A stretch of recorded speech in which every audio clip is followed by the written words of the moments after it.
You got the job, you got the apartment, you did the thing they told you to do, and somewhere between doing it and arriving at where you are right now, something quietly didn't add up. Not loud, not dramatic. You just noticed, after the fact, that the path you walked was longer than it should have been. And nobody ever said why. You're not behind. You already know that. You're exactly where the structure placed you. The system is not broken. It is selective. That sentence is the only thing that matters in the next 10 minutes. Everything else, every motivational video, every networking seminar, every LinkedIn post about resilience, was built on top of that sentence being false. And it isn't false. It has never been false. The people who benefit from it being misunderstood are the same people who funded every alternative explanation you were handed. Instead, this is not about racism as a feeling. This is about racism as a mechanism. Mechanisms don't need malice.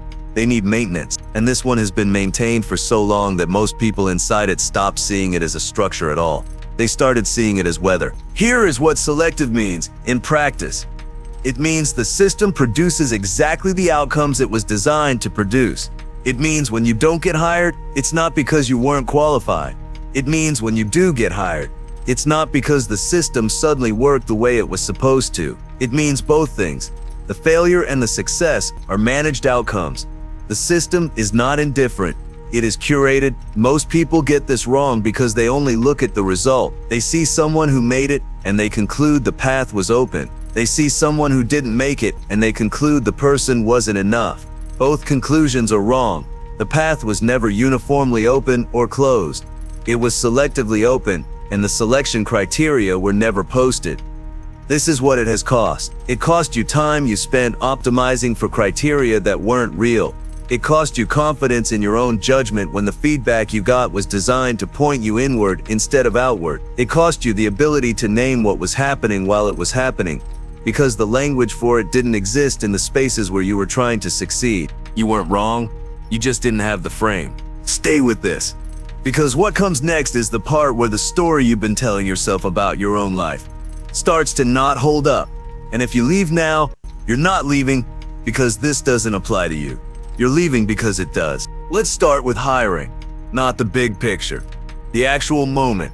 You applied, your resume was clean, your qualifications were real. You made it to the second round or the third round, and then nothing.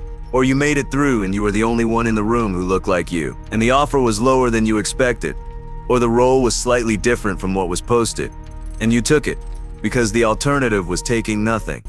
Here is the micro detail. When you made it through the interview process, there was a conversation that happened after you left the room. Not about your qualifications, about your fit. That word fit is the mechanism. It is not about whether you can do the job. It is about whether you make the decision makers comfortable. Comfort is not neutral. It is culturally coded. The people deciding who fits are overwhelmingly deciding based on a template of a person they already know. And that template was not built from you. This is why being overqualified doesn't protect you. Overqualification doesn't change the fit calculation. It changes the guilt calculation of the person rejecting you. They reject you with a slightly more careful email. The outcome is the same. The system did not fail you here. It selected against you.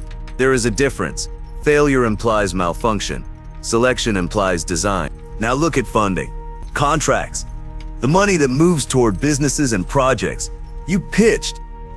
Maybe you pitched well. Maybe you pitched to people who said encouraging things, and then the money went somewhere else, to someone who was less prepared, someone whose background was thinner, someone who had a connection you didn't have, not a professional connection, a relational one, the kind built over decades in rooms you were never in. The micro detail here is this. The initial no is almost never about your idea. It is about the relationship the funder already has with someone else's idea. Your idea gets evaluated on its merits. Their idea gets evaluated on trust, and trust in this context is inherited. It was built before you walked into the room. The funder already believed in someone before you opened your mouth. Your job in that moment was not to be good enough. It was to overcome a starting position that was already set. Most Black entrepreneurs figure this out after 3 or 4 rounds of "we loved it, but we're going in another direction." That sentence, "we're going in another direction," is the politest version of "this was never a real competition." The system is not broken.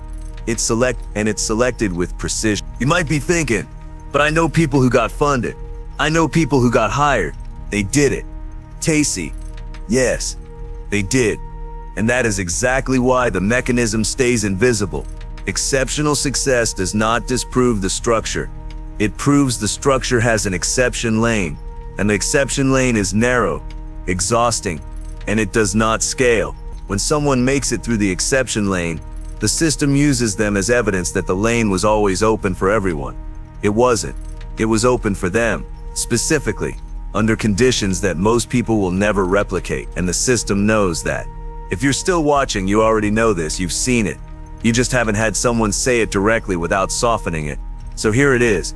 Keep going. Now look at housing, lending, the place you live and how you got there. How you found something you could afford, or you found something you wanted and then found out what you could actually afford. And those were two different things. You applied, your credit was fine. Your income was verified, and the apartment went to someone else. Or the mortgage rate was slightly higher than what your white coworker got with the same profile. Or you were approved, but the neighborhood you could afford was the one nobody wanted to invest in. And then later someone started investing in it, and the rent went up, and you moved. The micro detail is this: the first apartment you were shown was never the best one available to you. It was the one the landlord had already decided you would accept. The showing itself was a selection act. The agent or the landlord had already sorted the options before you arrived. The best unit in the building was shown to someone else first, not because it wasn't available, because you weren't the intended tenant. This has been documented. This has been measured, and it still happens at a scale that most people refuse to look at directly. Because looking at it directly means admitting that the place you live right now, the terms you accepted, the neighborhood you ended up in, none of it was a neutral outcome of your choices. It was a curated outcome of someone else's selection. Here is where most people want to pivot to solutions, to steps, to empowerment.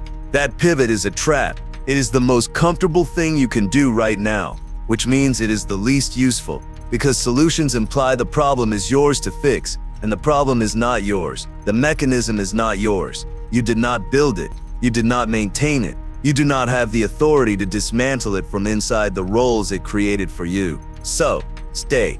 There is one more thing to see, and it is the thing that actually matters. Look at the three systems: hiring, funding, housing. The logic is the same. In every one, the criteria that were stated, qualifications, idea strength, credit worthiness, were real, but secondary. The criteria that determined the outcome, trust, comfort, relational access, were primary, but unstated. In every one, the person who didn't get selected was told, implicitly or explicitly, that they fell short on the visible criteria.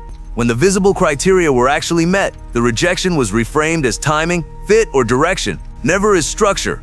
Effort failed for the same reason in all three, not because effort was insufficient, because effort was applied to the visible criteria, the ones you were told mattered, and the invisible criteria, the ones that actually determined the outcome, were not something effort could touch. You cannot effort your way into someone else's trust network. You cannot effort your way into a room you were never invited to. You cannot effort your way out of a selection that was made before you showed up. This is the same logic, repeating, across systems, across decades, across your life. And the people who succeeded inside it, the ones who are held up as proof that it works, succeeded not because the system was fair when it was their turn.